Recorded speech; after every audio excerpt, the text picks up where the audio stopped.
Gadiyani we. Yo. Gadiyani Bishop we. Kukabara. Kanisa ari hano umuntu wice. Arakora Imana imuzi. Subiza mu gisirimba da igisirimba.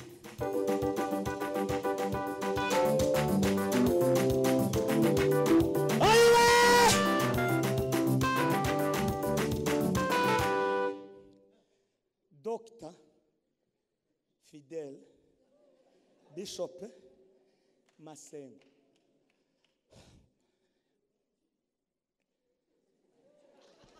Shira mu gisirimba. Komeye nzaguha umugisha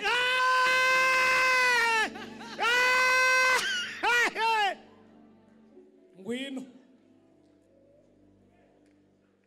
Ya atukuzwe subiramo umurongo wa kabiri gusa.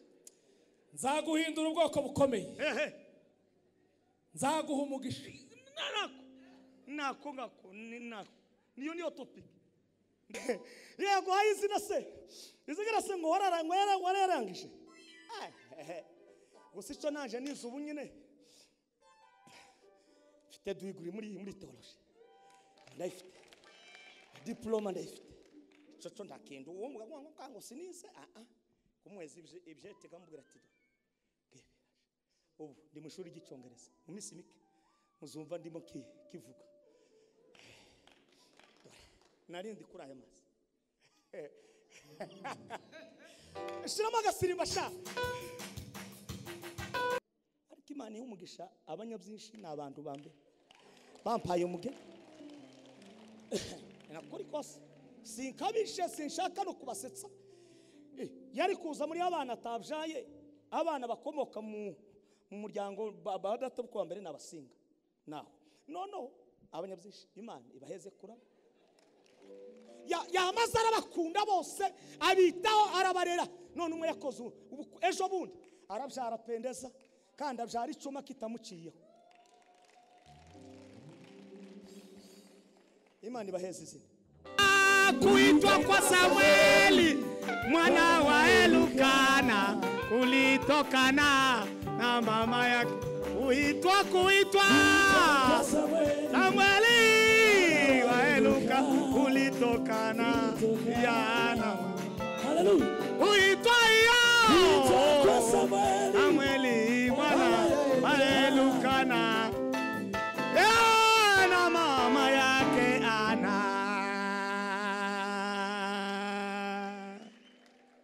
Dushimye Imana tuhaye mugoroba.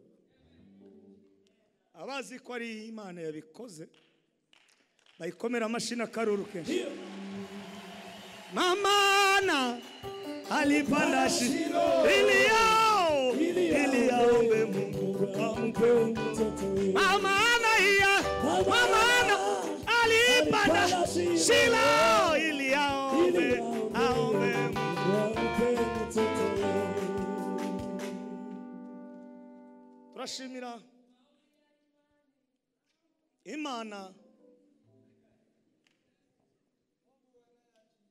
ica muri Bishop nabo bakorana bose abadamu banyu n'abana banyu n'itorero rya Fosque kumva ko mugomba kutwemerera ijuru n'amatayo tube hano kuri aka gatuti iby'ukuri ke kari umuntu utazi gutekereza n'utazi guhishurirwa ni utoshe. Hari umuririmbyi wavuze ngo utogushima yabakomoka kwande agushima yabayitwa wande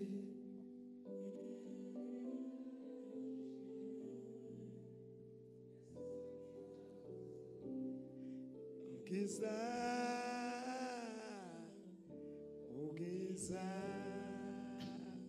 shima mwami shima Yesu shima nata gushima shima Yesu shima mwami shima nata uruwo ikiganza cyawe zama haleluya turabashimiye dushimire n'abantu badukunda baza batwandikira abari hanze n'abari ku mihingo yose y'isi muri abantu beza nubona umuntu afashe data ze akakwandikira akakubwira ngo amakuru n'amaka murujutse neza nimba ufite ituro uzuzamuka mu rusengero uje kuritura icyo ni ikikumenyesha kuko Imana ikwibutse kuko Imana ndizakwibuka ngo ice ku bindi izaca ku bantu amen ngongera ngashimira Imana kubwo igihugu cyacu cy'u Rwanda wereye kuri president n'inzego zose ku bikorwa bakora kugira ngo dukomeze tugire aya mahoro nimugire muri maombi ya imani maombi na ya jibu maombi ya imani maombi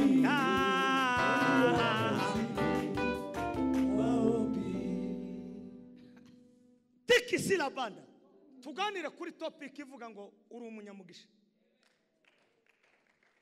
uri umuki nyamugisha yakika kabisa lesipe paskite le kote dusome igitabo cy'itangiriro umuntu uzi gusoma neza nakurikiye Reverend Kadrejo bundi nicaye muri salo aravuga ngo azasoma ariko ngo hari abantu bazi gusoma neza naragukurikira vuga hejuru y'igicaniro n'umuka we uratangira urarangiza nicaye itangiriro ibice 12 umurongo wa mbere n'uwa kabiri tuganire gusa kuri topic ivuga ngo uri umunyamugisha wewe ni mwenye baraka arwahabonye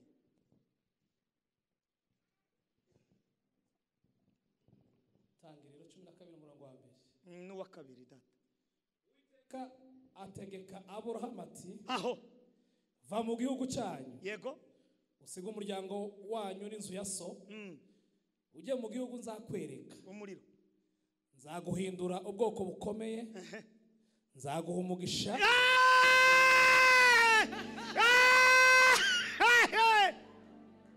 ngwino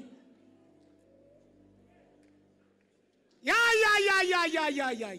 atukuzwe subiramo umurongo wa kabiri gusa nzaguhindura ubwoko bukomeye nzaguha umugisha nako niyo topic ndamukiriza abantu batatu babwire ngo uri umunyamugisha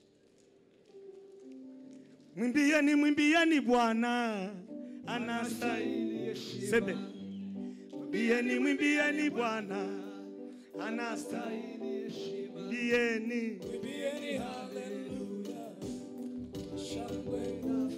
mwimbieni we abakiyafite tuyakosha mwimbieni Bwana mwimbieni we haleluya mwimbieni we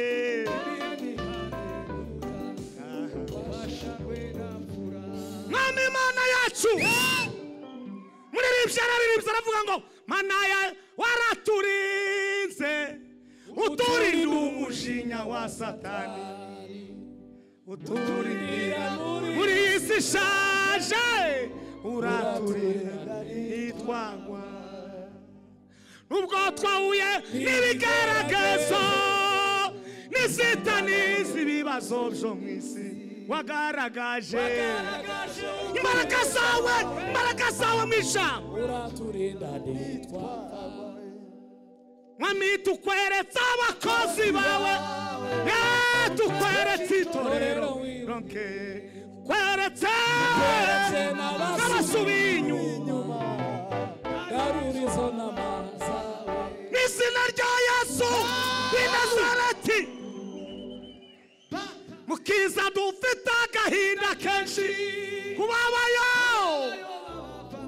sita la kota mana we muri akabuza tuzabona nabo mu birori abari twari wo gukora ibitangaza kubw'uyu mugoroba tugukomeye amashyi mu izina ryawe ishimwe ni ryawe ishimwe ni ryawe Yesu yame ndababwira imigisha 5 gira urya vuga ngo 5 ishimwe ni ryawe ishimwe ni ryawe ishimwe ni ryawe Yesu ishimwe ni ryawe ishimwe ni ryawe atawe ishimwe ni ryawe Yesu ishimwe ni ryawe ishimwe ni ryawe ishimwe ni ryawe ishimwe ni ryawe Yesu ishimwe ni ryawe ishimwe ni ryawe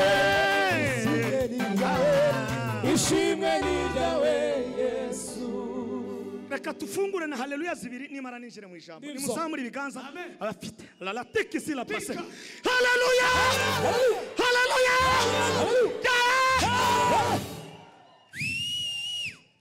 beranda nababwira imigisha 5 reka mbaze mbabwira kuko ijambo ryitwa umugisha n'itsinda ry'Imana ramutse umuntu umwicara umubwire ngo n'itsinda ry'Imana nongera murindi jambo n'imvugo y'ijuru nongera murindi rya gatatu n'ubukire bw'ijuru ubaye hande oro yiga amagambo 3 itsinda ry'Imana ubukire bw'ijuru imvugo y'ijuru ngo bahehe hande muri ibyo aravuze ngo utabaye muri wewe yabaye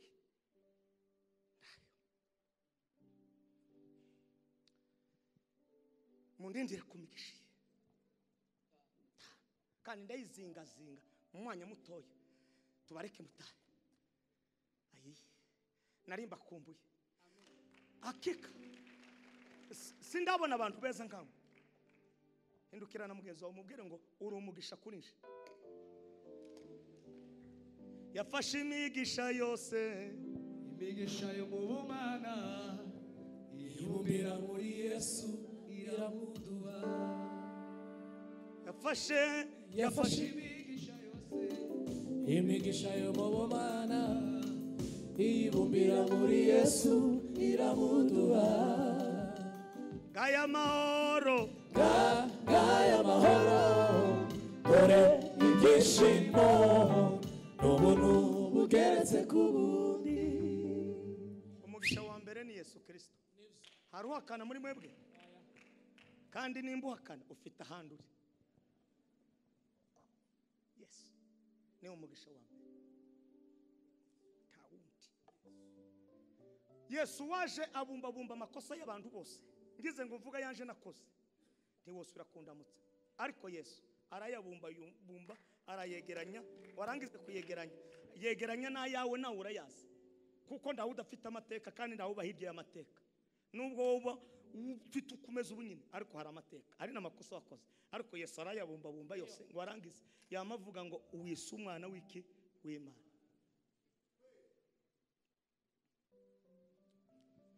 kandi Yesu yaje kugira ibigira ngana abarabikoreye no muhungu wari kumusara iburyo bwe utarigeze utanga habe n'ituro mu rusengero ngo ajane n'ikigori ngo ajane n'umumbati ngo aramye Imana no guhimbaza cyangwa se ngo avuge ngo agiye materaniro kuko ico yarazwiho yari umujuru uzwi na guverinoma ariko kubera Yesu kuko ari umugisha yamamubwira ngo peti kubera n'imvugo zawe nziza turabana nawe muri predes yeme tutanga haleluya zibiri zo gushimira Yesu yego haleluya nimuheze Imana icubahiro haleluya haleluya haleluya bingasa kakala mesa haleluya sao nigaze kuba umujura wo kwiba inkoko mu muhana yafashe imigisha yose imigisha yo mu bumana ibumbira muri Yesu iramuduha gaya mahoro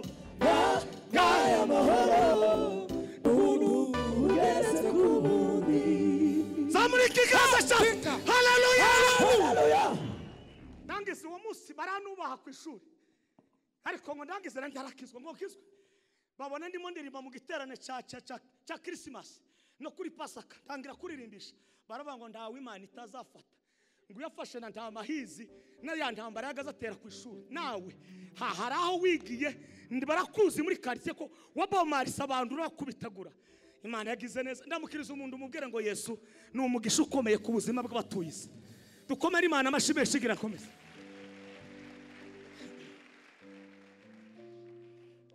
Kandi Yesu yaje kugira ibigaragara ndakurahiriye. Nta muntu wakoze igikorwa gikomeye nk'umugisha nka Yesu.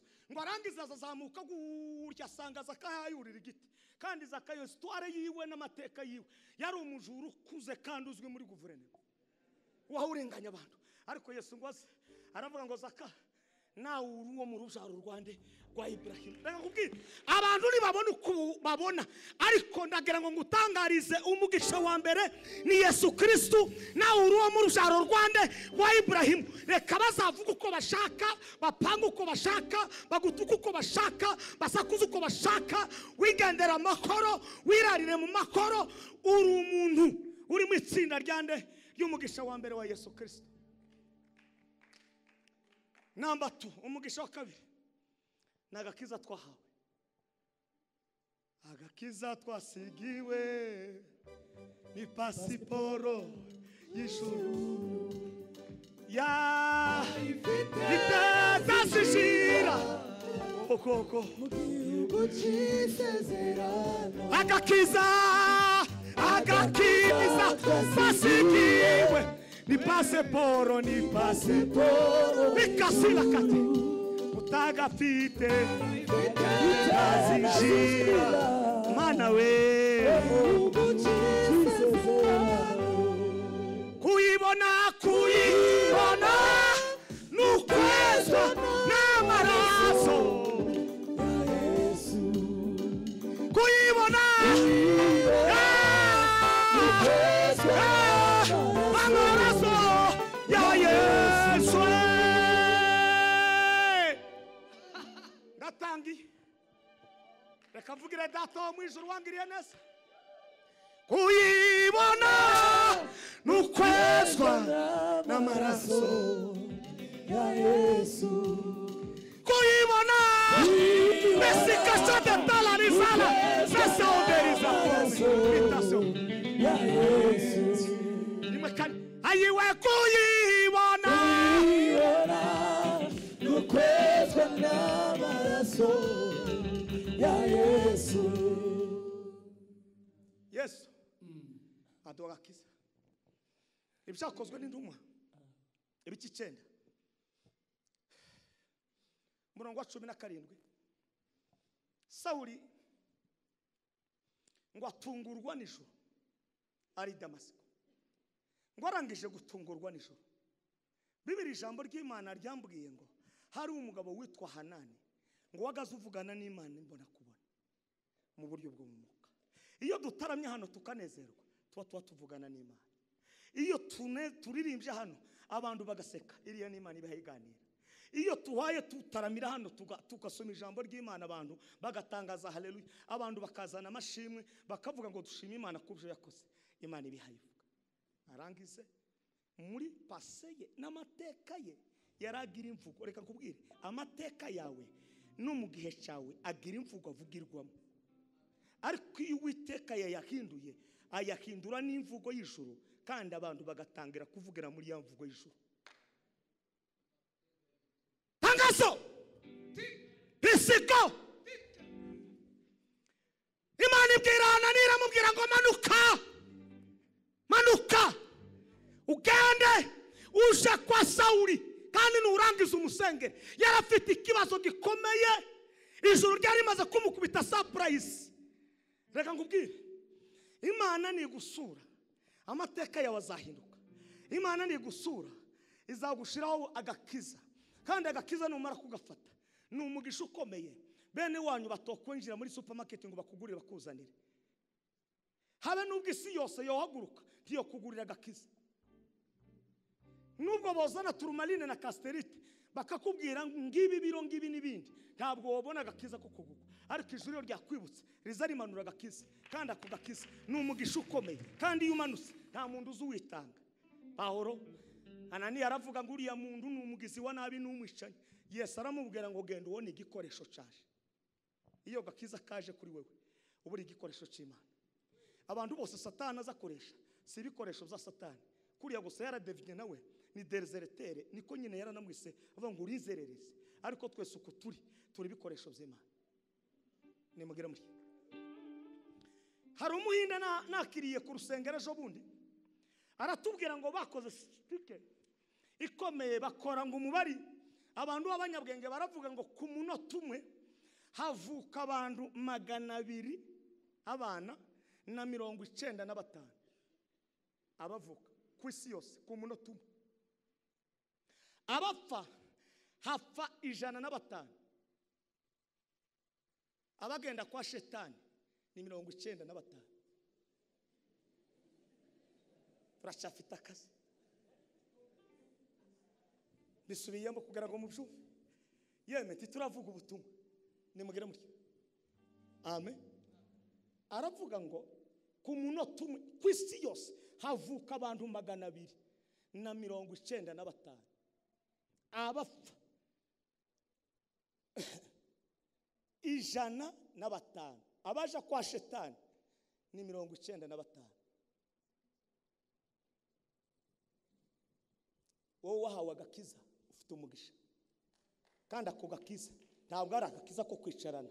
Nimugire tumanuke kugira ngo tuvuge ubutumwa kandi ibintu bigaragara. Avuga iryo jambo ndaryibuka, aramubwira ngo Hananiya, huyu naye ni chombo changu, ni igikoresho cyanje.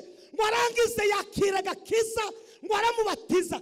Arangije kumubatiza ngo yicarana n'intumwa, ngo maze kwicarana n'intumwa ngo umwuka w'Imana mumanukaho, ngo atangira ubutumwa. Iyo wabonye umugisha w'agakiza, si agakiza ko kwicarana, ni agakiza ko gukora akazi. Iyo wakiriye agakiza, si agakiza k'amagambo, ni agakiza k'ibikorwa. Uwo ni umugisha. Iyo wakiriye umugisha w'agakiza, ni umugisha wo kubana n'abandi bose amahoro. Ndanezerewe n'iri jambo. Iyo wakiriye umugisha w'agakiza, agakiza twahawe, si agakiza ko gusenya abandi, si agakiza ko gusenya igihugu, si agakiza ko gusenya umuryango, si agakiza ko gusenya abantu bacuruzi. Agakiza wahawe ni ukubana n'abandi amahoro, ni ugukora apana amagambo, ni ukuva mu magambo tukaja mu bikorwa. Mw'Abanyafurika mwe nimureke tureka amagambo. Agakiza twahawe si ak'amagambo, ni ak'ibikorwa. Ndanezerewe cyane. Msifuni Mungu wetu, kwani ametutendea mema. Tutamsifu tu aliyetoka juu. Shangilieni Mwokozi. Zamuri kigaza. Haleluya. Ekangasa lala masika. Panola so forme. Ambwirisa. Amagoba nategereje ubundi. Abanyamakuru n'abafite nisinzi nimba ari umuvuduko niba ari gutaba basho bakama bakata kantu. Agakiza kaza kakujana aho udashaka, bigatuma ukora ijoro rishaka aho ijoro ryashatse kukujana. Nimundege umugabo n'umugabo muri president ukomeye yarabivuze, niyo mpamvu naje ngiye kubivuga. Tubona urana bifite biri no kuri YouTube. Yaravuze ngo muri 70 kubera akakiza yakiriye, yajanye n'umugore we baje ahantu iriya mu Bakongo maniriye ubusimimbi kure, ngo yigisha umugore we kurya inkende no kwiteka.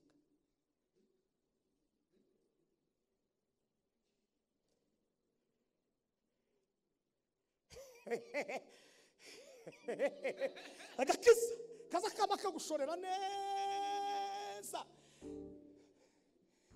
kakaguhirika mwivuga butumwa, ukisanga ahantu bimutazo ry'iwanyu, warangiza ukabyadivasinga ukabifungura. Agakiza kokovu tuliopewa ni baraka kutoka kwa Mungu. Umugabo mu representa yarabivuze wenyine, niyo mpamvu nubu naje ndiko nkareba, naje ndi mu modoka nari imbere ya zabakiza. Barambwira twari kumwe na muka Maremu Bishop Huri, twambwira ati nzakiza, yambwiye ngo umuriro kera watse. Naje namubwira ati waratse kera. Akongwa bagenda kandi icyashekeje aravuga ati okay, wenda twebwe mu bwoko bwacu baza bavuga kuko dukunda nyine ibintu bijanye n'inyama, ariko uyu mukobwa w'abanaka we uyu mukobwa w'abanaka n'ubwiza afite ngo atangire kugera guteka inkende. Namwe nimurebe inkende n'ukundi ziguruka, agakiza nk'umugisha twahawe kaza kama kagushorera bigatuma worya inkende kandi iwanyu mutagaza muziri. Umva ikintu yavuze cyantangaje, ariko Mana waduhaye umugisha, nimuzamure ibiganza bahe umugisha. Icyantangaje uwo muhungu wavukiye iriya akura arimo isupu y'inkende iriya muri State House ya Amerika nimwe akora. Ni ukuvuga ngo sosi y'inkende si ikibazo, ikibazo ni ukutakira agakiza. Musifuni Mungu wetu, kwani ametupendea mema, tutamusifu tu aliyetoka juu, shangilieni Mwokozi mwema. Umuntu wakiriye agakiza arangwa n'ibintu bitatu, nimuheze Imana ishubahiro. Icyambere agira iyerekwa, ana maono, nimutungishurirwa, kuko agakiza dufite sako hasi twakahawe kuvuye ku Mana ukomeye cyane. Hari umuntu wahongera mugezi wangu ariko umuntu yorya inkende wo yirya umunsi umwe ukisanga ahantu wo yirya no kuri kosa ko mujoro. Hari abagabo umwe twabanye wacu batagaza barya indagara zimwe ziza zirura, none ubungine kubera isi basiga bazivutamo kandi umuntu akazirya utahorera ikindi. Reka nkubwire, isi za yigisha umuntu kandi ni professeur ordinaire nta woyisiga, nta nuwo ikubita ingumi cyangwa ikubita inkokora, izi kwirikira aho yagushize ukemera kandi utagomba kwanga. Amakuru naya ngaye, agakiza dufite icyambere nimutungishurira. Number 2 no kubana nabandi amahoro. Cyagatatu no kurema igicaniro muri wewe, kuko ndi wotunga agakiza ngo buri gicaniro ngo uzabeho. Icyakane no gutunga ijambo ry'Imana. Ibyo bintu utabifite, agakiza ufite witwa nyine kugafite, ariko imbuto zikugaragaraho nizo nyine zikugaragara. Ariko bafite agakiza bazi kubana n'abandi, bagiriyerekwa, batunze igicaniro muri bo cya misi yose, barasenga kandi igicaniro nubona ubuzi igicaniro mu buzima bwawe. Agakiza wahawe, Yesu yarasenza akazamara iminsi 40, kandi ari Yesu ari umugisha wacu. Aratarana igitondo n'umugoroba iminsi 40 ngo arangize shetani araza aramuvizita inshuro 3, amugaragaza aramubwira ngo hindura ibintu. Sinkanswe umwana wavukiye hano Kimironko, Satani se yo gutinya umugisha wa kabiri n'agakiza. Komera Imana amashimeshi. Tumefunzwa mengi na Roho wa Bwana, ewe mwanadamu simama imara. Umugisha wa gatatu, komera Imana amashimeshi gira mubabwire.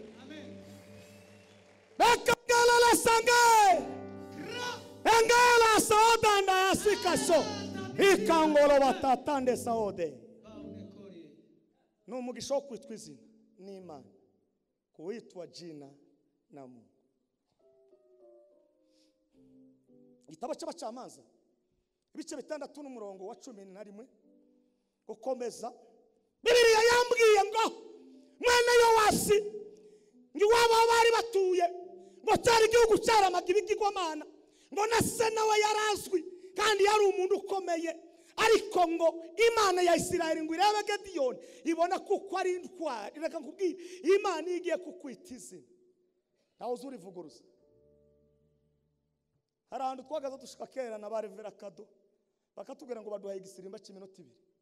Umunsi umwe naje ndababwira ngo iyi minota 2 hari ikindi gihe muzaba muduheza amasaha 2 yo kubwiriza. Imana iduheza amazina. Ubundi revera kandi data arawe Matenga yarambyaye, arangije kumbyara abyara n'abandi. Muri aho bose yabyaye nda wundi revera ni jewe na data. Data ni revera, naje ndi revera. Ndacyarimo nitonda kugira ngo mumve ibintu. None se reka tuvuge ukuri, ise wa Kado simuvuze, ndamubaha no mubyeyi wacu, ariko amateka ye iwe wenyine azayababwira. None se ninde wari uzi kuko uyu munsi wa none Kado yoba revera muri ifose kwe?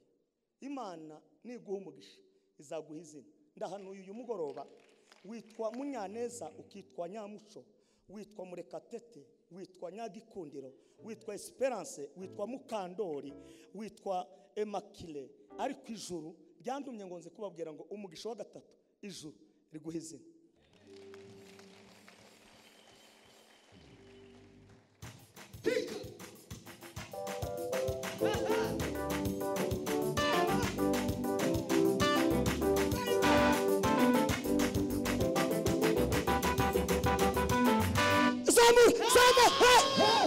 Gadiyali asiki ingano anapura nini ngano asai ngano no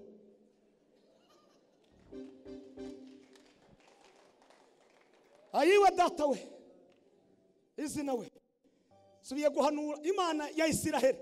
Imana irinda abanyarwanda n'abanyarwandakazi, Imana irinda abanyafurika n'abanyafurikakazi. Hari amazina wiswe n'ababyeyi, hari amazina wiswe n'akazi, ariko Imana igira ite iguha izina mu izina.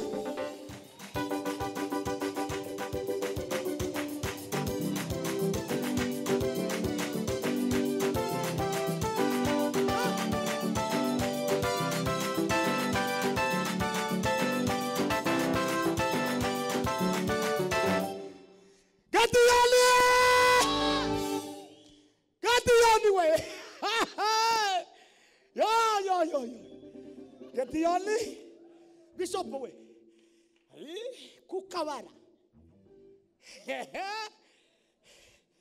kanisa ari hano nk'umuntu wice arakuruka Imana imuzi subiza mu gisirimba da igisirimba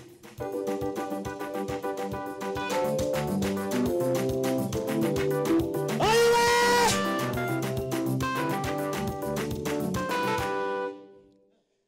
Dr. Fidel Bishop Masengo.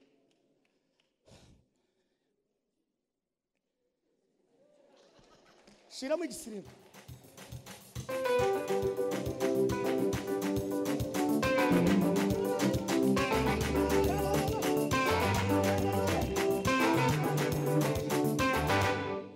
Imana ishaka kuguha izina, tiraba uburebure, tiraba naho ukomoka, tiraba n'imiterere yawe. Ndangaje uyu mugoroba sinzi imiterere yawe, sinzi naho ukomoka, Imana irabizi ikuheza irindi zina.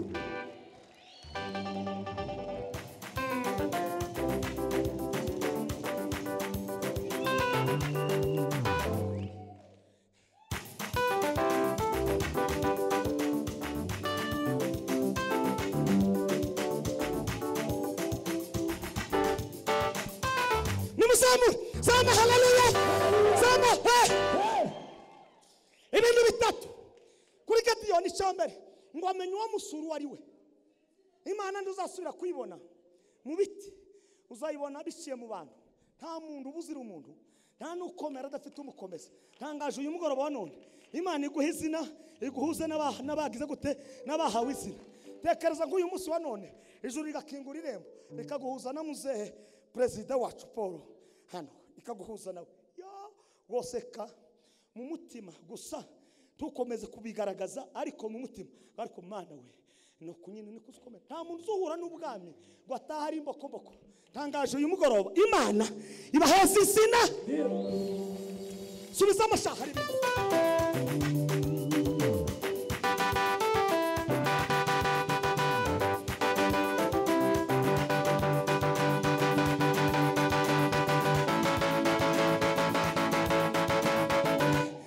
Chali chamber Ravera kadoweka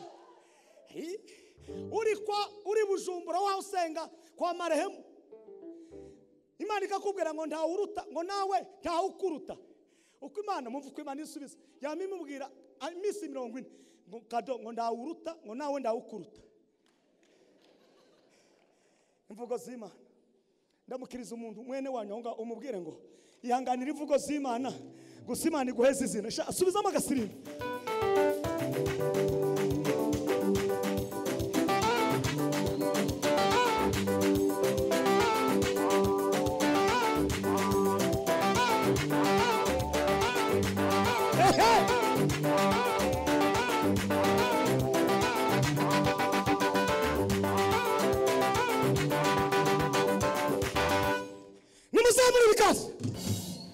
abakiyafite muyagorore cyane. Imana iduheze izina uyu mugoroba wa none. Ayiwe data nimuzamure kandi we zama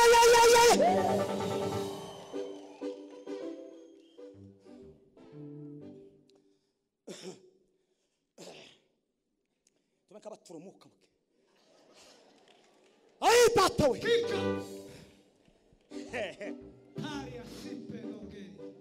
mateso ya Yesu na kupigwa kwake nami nimepona.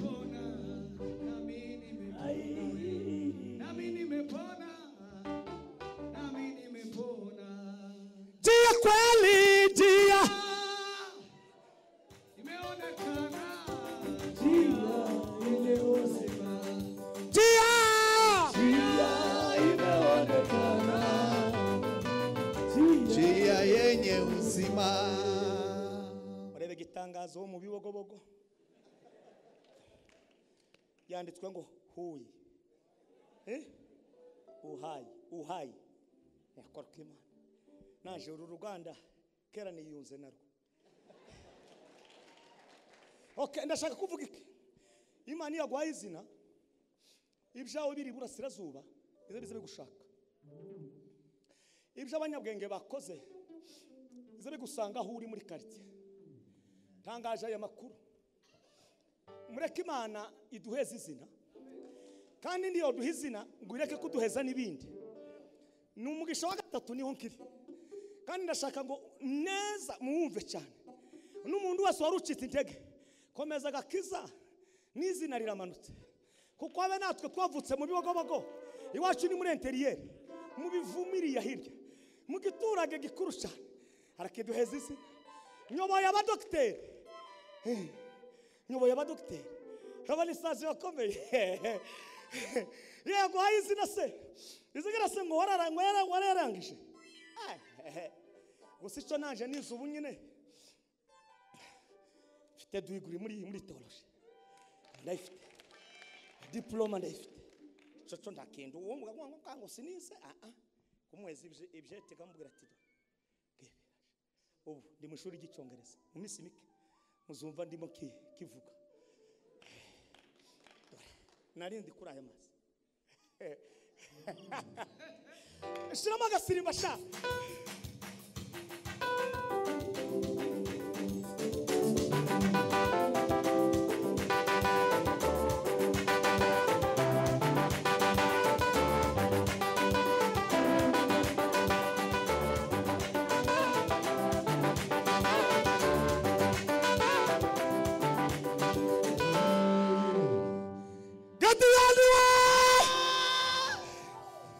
kuri Gadiyoni. Ayi ndamukiriza mwana wanyu mwicaranye umubwira ngo uyu mugoroba Imana iguheze izina. Dore mwene data ari kuri kwima azasirimba neza ntagira imikanyari mu gusirimba kandi akanaririmba agira impano nyinshi Imana yamuhaye. Ikaze wa muri abagabo b'Imana kuri abaza musirimba ibintu bigasenyuka kwisi. Uzozo wabwira ngo igisirimba ni kibi muzamurangira hondi mumubwira ngo mubaze ndamahiza amakuru. Gadiyoni yame nihuse cyangwa nitoze bireka mbe kuwitonda kugira ngo ndabasiga cyane mumvi yikuru neza kota dilari zabane data we barazi kumva neza. Imana ishaka kuguheza izina ikohereza abantu bo wasi ikohereza abantu bafite capacity yo hejuru nuko ijuru ngo riratabara iramanuka marayika witeka ngo aramanuka marayika wabana ngo akashuka mwarangije ngo kamutokeye Gadiyoni. Reka ngubwire Imana ikohereza umuntu uyu munsi wa none akugenderere muri iki cyumweru. Imana ikohereza umuntu ndimo ndahanura Imana iguhuza n'umuntu uri muri capacity yo hejuru. Hari capacity ufite ariko Imana iguhuza n'umuntu uri muri capacity yo hejuru. Sikiliza Gadiyoni ngo yaraze kumva niyerekwa rikomeye binandanga sikasyo aramubwira ngo wamunyembaraga.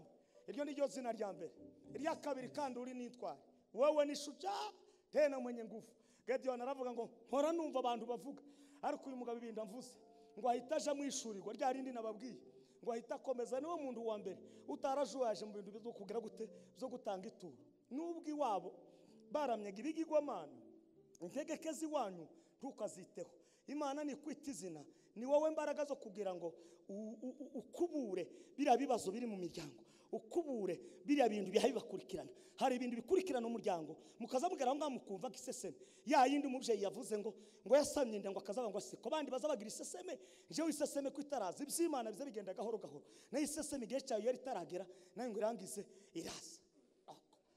Gediyoni ngo abwira marayika w'Iteka yamamubwira ngo usitoke hapa tova wano nayo undide ko katono na yengende reteti we wayo.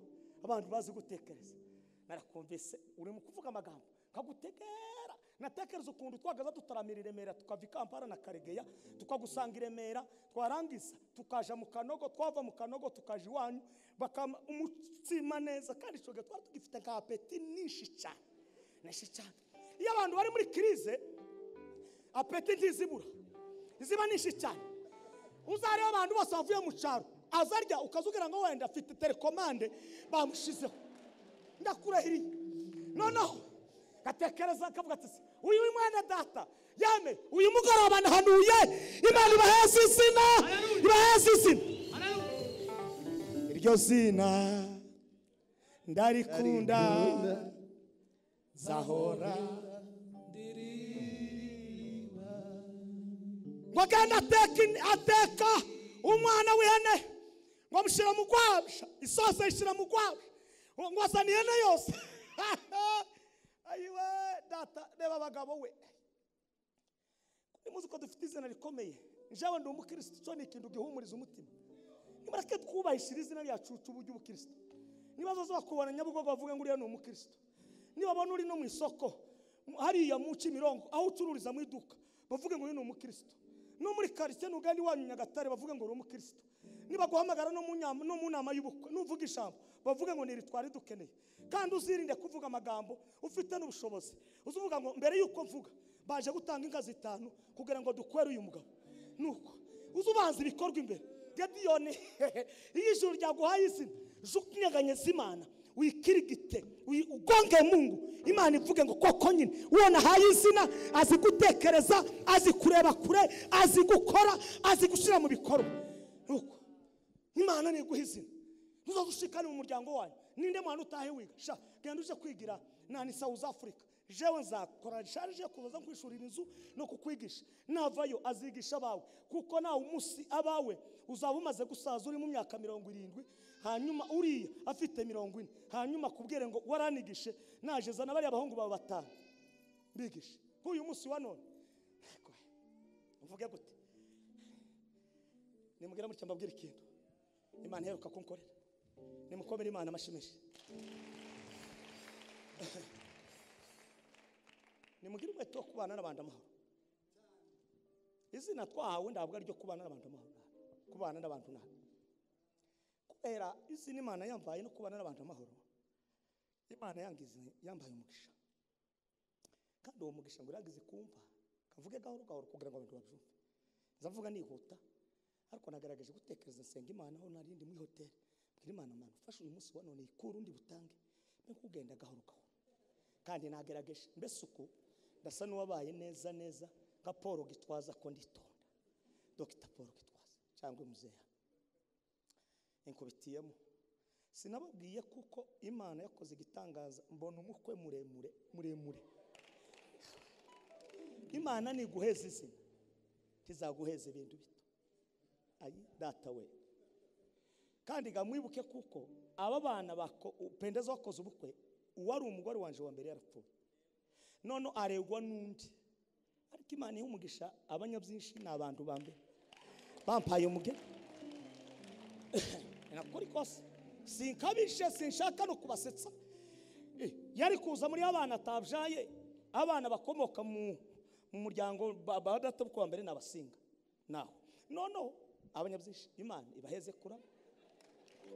Yamaze arabakunda bose abitaho arabarera. None umwe yakoze ejo bundi arabyara Pendeza kandi abyara icuma kitamuciyeho. Imana ibaheze izina. Nimugira muke uko muyazamuye Imana ariko ibazamuye. Nimukomere Imana amashigira komeza.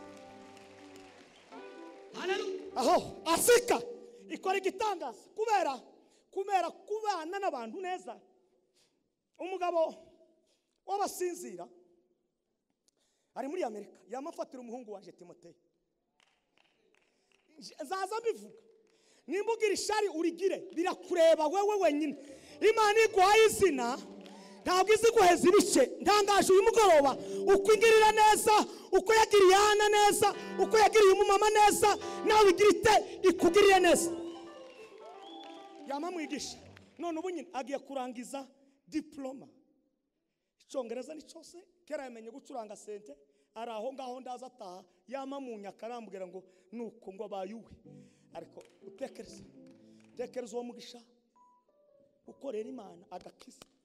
Imana iziguha izina agakiza, kaguha izina izizana umugisha w'iburasirazuba n'iburengerazuba ukagukurikirana wose, nta kizisigaza. Sindi ko mbirataho, singira umugabo wo kuva ngo uje kwirata ku bantu, ngo ndababwira ibikomeye Imana yagiye ikora. Ndangaje uyu mugoroba ngo nimugire ishurirwa, mumenye kubana n'abantu neza, nimukomere Imana amashimeshi. Nari mfite ikibazo cy'abacuranzi bakaza ku rusengero, naguze ibyuma n'ubu nkomeje kugura ibindi. Ejo bundi nashizemo plafond nziza, ndashaka umwaka uza zashiramo online, ko ndasengera gusa kamera isi inyagwisi. Izo nimusengera mumfashe gusenga isi zibiri, imwe ziturukiriya, iyindi ni Imana. Korera Imana ndangise. Arambwira ati Matayo, uriya nzamwigisha kugeza abaye docteur.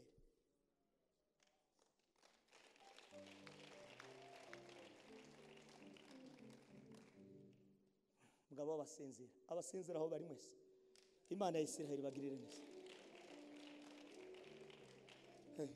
Zambivuga hari ikibazo se? Yawe utazi gushima, reka ndekera aho ngaho ibindi simbivuze. Data ndagushimiye iyo nguma mu bibogobogo. Timoteyo yari kwiga gute? Pendeze yari kwiga gute? Joy Gadiyani oya masana mumbabarire, fata iki giseke, mumbabarire muze mumbabarire. Yamafata igiseke cyuzuye mwiki so sinyama yabashore marayika aramuteresha.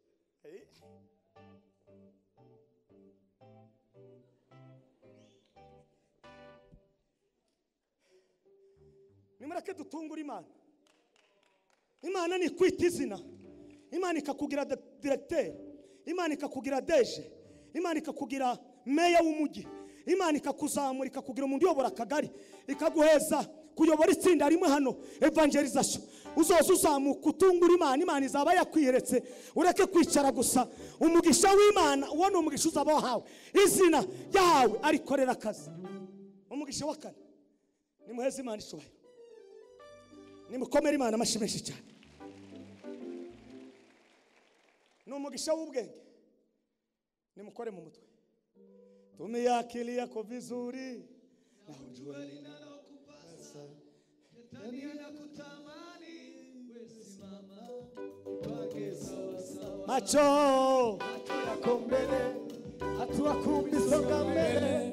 Simama kiumbe, jipange sawa sawa. Macho yako mbele, hata mkanda songa mbele. Simama kiumbe, jipange sawa sawa. Ubwenge ni inkingi y'isi. Ubwenge ni inkingi y'ubuzima bw'umuntu.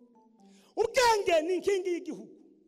Ubwenge ni imvugo itazikishakishwa mu mabi.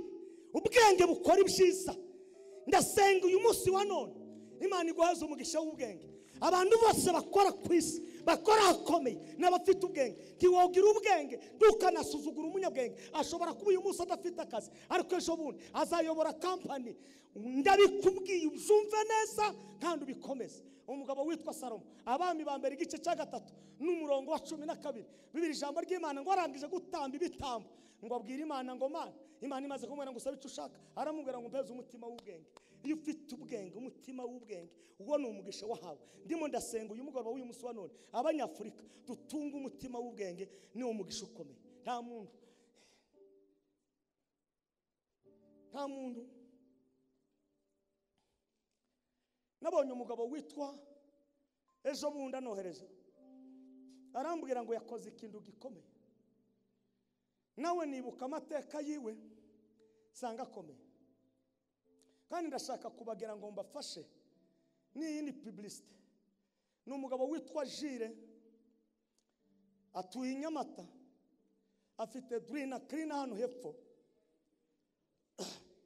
Abantu bakunda kuba simati, umanutse hano kwa Mushimira ugakata nk'ugiye kuja kwa Revera Kado, niho iri, harimo n'ibintu byiza.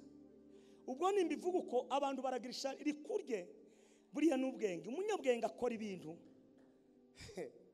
yavuze ngo kunda kuba simati, ndabikunda kuko twigeze kugira danger n'ikibazo gikomeye mwivuga butuma umunsi umwe baturaza mu ngari z'abana. Sinahavuga aho hantu nuko nyine hagumaho, nico gihe cyose uburimo uzugira mu butayu, ubwo butayu bukakubera ishuri ngo tujuke tukaza tubatesiwe. Hari uwagize ikibazo zagenze kubera gusubuta. Reka ngubwire umugisha uzuza ubwenge ariko waciye no mu butayu. Nari mbabwiye Jire afite icyo gikorwa aho ngaho, muzagende mu mutera inkunga. Nubona umuntu w'umucuruzi ukabona umuntu acuruza akawunga kandi ukunda kwirya, uzamutera inkunga. Nubona umuntu afite abakobwa beza, muzabarange mubarange, mubwire ngo kwa runaka hari abageni. Hariho naranze ejo bundi n'uyu munsi wa none reka nabivuge. Ejo bundi bagiye gusaba irembo i Nyamata, bafite fashion yabo design yitwa Pole Fashion Design, hariya mu mujyi amfasi ya plaza, yitwa Gentil, kobwa mwiza cyane, ari gukora yahawe umugisha w'ubwenge arakora. Iyo umuntu yahawe umugisha w'ubwenge agakora, muzamureka dutangane uku ni muruzi kubera capacity yacu y'imico y'Abanyafurika. Ngo se karavuga iki? Ubu ni ubutumwa mbahaye bwiza bw'imbaraga zikomeye cyane. Salomo ngo arangise, Imana iramubwira ngo nguhaye icyo wasabye, umugisha w'ubwenge. Iyo wakugezeho, Imana ya Isiraheli iguhuza n'abakomeye, umugisha wo kurangiza. Komera Imana amashimeshi. N'umugisha uri mu gutegeka kwa 2:28 n'umurongo wa mbere gukomeza ku 17 harimo amagambo ane. Ijambo rya mbere nugira umwete wo kumvira, umwete wo kumvira Uwiteka Imana yawe. Ayiwe data we, umva ibintu bikurikira. Nzaguha umugisha winjira, nzaguha umugisha usohoka, ariko number 1 nugira umwete, number 2 kumvira. Hariho kumva hakaba no kumvira. Bene data, mu nzu y'Imana ndituyimenyere. Mu nzu y'Imana tusifanye kama nyumba ya biashara, ni nyumba ya Mungu. Hano tuzatwinjira tukavoma mu mugisha, twasohoka tukawutahana. Birava mu kugira gute? Nugira umwete wo kumvira. Umuntu wese wumvise ijambo ry'Imana akaryumvira agira umugisha. Bibiri ravuga ngo nimumara kugira umugisha ngo mukarya mugahaga mukadamara ngo ntimukibagirwe Imana yabakuye. N'ubunyire turafite benshi Imana yahaye umugisha, yabaga mu nziva aho yavukiye, inzu yo mu cyaro, ariko yubatse zitatu zine. Kuja mu nzu y'Imana ntatanga n'amaturo. Imana ya Isiraheli bafashe mutunge ubwenge, uwo ni umugisha ukomeye cyane. Iri jambo navuze ry'umugisha wanyu ryanigishije ibintu byinshi. Imana ibwira Isiraheli ngo nzabagira umutwe, ntimuzaba umurizo. Ayiwe data we, umutwe. Iyo umuntu yaciwe umutwe abapfuye. Umutwe n'umutima nibyo bibamo ibitekerezo umuntu atekereza. Umuntu nakora icyiza azabanganye niyo capacity yo gukora icyiza, kandi umuntu nakora ikibi ubwo ni rwo rwanganamo. Umuntu ndangana nuko ngana uburebure cyangwa imiterere, umuntu angana n'imitekerereze. Uyu munsi wa none Imana ya Ibrahimu ibafashe mugire umwete wo kumvira kandi mwumvire Uwiteka Imana.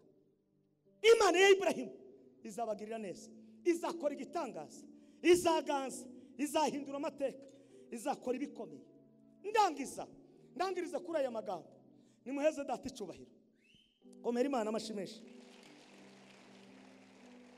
Yesu alisema mimi ndimi njia ya kweli na uzima wa milele. Yesu alisema mimi ndimi njia ya kweli na uzima wa milele. Baba Mungu tengeneza njia. Baba tengeneza njia. Duhaguruke. Baba Mungu tengeneza njia. Yesu ni umugisha. Agakiza ni umugisha. Imana ikwita izina ni umugisha. Iguheza ubwenge bwo mu mutima ni umugisha. Utunge kumvira Uwiteka no kugira umwete. Iyo migisha ko ari 5 izakugeza hakomeye kandi Imana izakugirira neza. Karibu bishope ukamilisha neno. Baba Mungu tengeneza njia. Baba Mungu tengeneza njia. Mwakoze kutwemerera. Ejo ntimuzaba mutubonye hano. Turagenda mu Rukerera, dufite ivuga butumwa i Bukavu, tuvayo tuje Gisenyi, hanyuma tuzongere dusubire mu rugo. Komeze mudusengere, murakoze cyane. Reka dukomere Imana.